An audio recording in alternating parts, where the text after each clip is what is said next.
Kahit kahapon nangyari ang aberya, abot hanggang ngayong araw ang handog na libreng sakay sa LRT2 sa kanilang mga pasahero, alinsunod na rin sa kautusan ng DOTR at pagtitiyak naman ng LRTA, masusi na nilang binubusisi ang naging problema kahapon sa supply ng kuryente. Si JM Pineda sa sentro ng balita.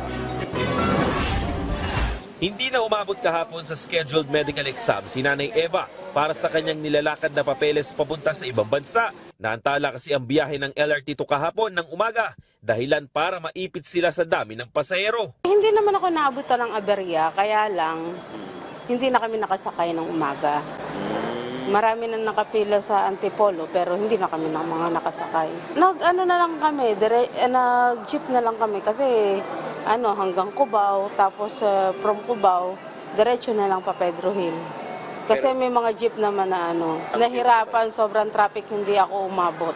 Si Teacher Liz naman at ang kanyang anak na papasok sa eskwela, inabutan ng mahabang pila kahapon dahil sa aberya. Actually kahapon, pagdating po namin doon sa LRT po, ang dami ng tao. So nag-abang na lang po kami ng jeep. Buti po, hindi po masyadong traffic. Kaya po, nakasakay naman po agad kami. Hindi naman po ako na-late. Balik normal na muli ang operasyon ng LRT2 kaninang umaga. Pero para makabawi sa aberya kahapon, extended ang libreng sakay para sa mga pasahero na inutos kahapon ni Transportation Secretary Vince Tison.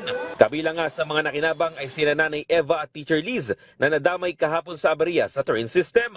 Sabi ng Light Rail Transit Authority o LRTA, kinulang ng supply ng kuryente ang isa sa mga tren. Inayos umano nila ito bago pa ang pagbubukas ng kanilang operasyon. Pero kalaunan, nalaman nila pati ang ilang mga transformers ay palyado rin.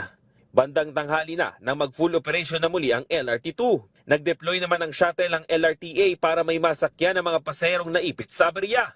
Libreng sakay rin mula Antipolo Station hanggang Cubao Station ang itinulong ng Metro Manila Development Authority o MMDA, pati na ang Philippine Coast Guard. Alinsunod na rin umano yan sa direktiba ng Pangulo na dapat tuloy-tuloy ang operasyon ng mga pampublikong transportasyon at walang maipit na mga pasahero. Pagtitiyak pa ng LRTA, bubusisiin nilang mabuti kung ano ang naging problema sa mga transformers at kuryente ng tren para wala nang maaberya sa mga susunod na linggo.